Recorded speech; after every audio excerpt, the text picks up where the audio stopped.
ఇంటికి గ్యారంటీ అని కొత్తగా మేనిఫెస్టో అని చెప్పి ప్రజల ముందుకు వచ్చారు. జగన్మోహన్ రెడ్డి గారి కన్నా ఎక్కువ పథకాలు ఇస్తాను, జగన్మోహన్ రెడ్డి గారి కన్నా ఇంకా మంచిగా సంక్షేమం అందిస్తానని చెప్పి కళ్ళబొల్లి మాయ మాటలు చెప్పుకుంటూ ఈ రోజు చంద్రబాబు నాయుడు గారు ప్రజల ముందుకు వస్తున్నారు.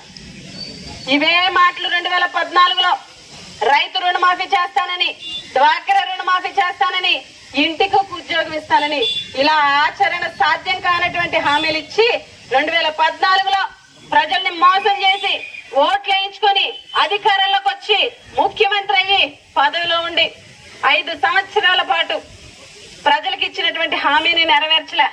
ప్రజలు ఏమనుకుంటారో, ప్రజలు ప్రశ్నిస్తారేమో, మేనిఫెస్టో చెయ్యకపోతే ప్రజలు అడుగుతారన్న భయం లేదు. మేనిఫెస్టోని వెబ్సైట్ లో నుంచి తీసేశారు ఎవరైనా ప్రశ్నిస్తారని.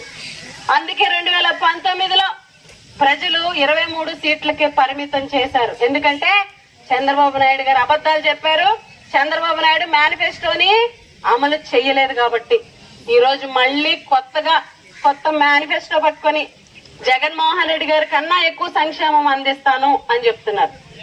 తెలుగుదేశం నాయకులకు ఒకటే ప్రశ్నిస్తున్నాం, 2014 నుంచి 2019 వరకు మీ చంద్రబాబు నాయుడు గారే కదా ముఖ్యమంత్రి. ఆయన పరిపాలన 5 ఏళ్ల పరిపాలన గురించి ప్రజలకు చెప్పి, ఆ 5 ఏళ్లు చంద్రబాబు నాయుడు గారు బాగా పరిపాలించారు, ఆ పరిపాలన చూసి ఓటు వేయండి అని అడిగే ధైర్యం తెలుగుదేశం నాయకులకు ఉందా అని చెప్పేసి ఈ సందర్భంగా అడుగుతున్నాం.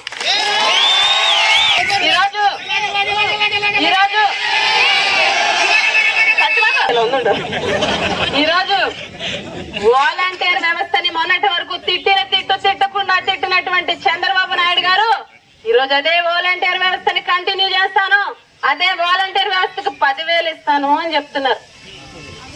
మళ్ళీ మిమ్మల్ని ప్రశ్నిస్తున్నాం, 2014 నుంచి 19 వరకు మీరు జన్మభూమి కమిటీలు పెట్టారు కదా, మీ కమిటీలను కంటిన్యూ చేస్తానని చెప్పే ధైర్యం ఉందా ప్రజల ముందు అని చెప్పి ఈ రోజు వాలంటీర్ వ్యవస్థను కంటిన్యూ చేస్తానంటున్నారు, వాలంటీర్ వ్యవస్థకి 10,000 ఇస్తామని చెప్తున్నారు. అంటే వాలంటీర్ వ్యవస్థ ప్రజలకి మేలు చేసింది కాబట్టి, ప్రజల గుండెల్లో నిలిచిపోయింది కాబట్టి, మీరు చెప్పిన అబద్ధాలు ప్రజలు నమ్మలేదు కాబట్టి ఈ రోజు ఆ వాలంటీర్ వ్యవస్థని కంటిన్యూ చేస్తామని చెప్తున్నారు. మొన్నటి వరకు వాలంటీర్ వ్యవస్థ అనేది వైసీపీ వాళ్ళు, వాలంటీర్లు వైసీపీ కార్యకర్తలు అన్నారు. నిజంగా వాలంటీర్లు వైసీపీ నాయకులు, వైసీపీ కార్యకర్తలు వైసీపీ పార్టీ కోసమే పనిచేస్తే ఈ రాష్ట్రంలో తెలుగుదేశం వాళ్ళకి ఈ రోజు సంక్షేమ కార్యక్రమాలు అందాయా అని చెప్పేసి సందర్భంగా అడుగుతున్నాం. తెలుగుదేశం వాళ్ళకి సంక్షేమ పథకాలు అందేవా? ఈ రోజు అందాయి కదా. వాళ్ళు నిజంగా వైసీపీ కార్యకర్తలైతే, నిజంగా వైసీపీ కోసమే పని చేస్తే తెలుగుదేశం వాళ్ళకి ఎందుకు పథకాలు ఇస్తారు?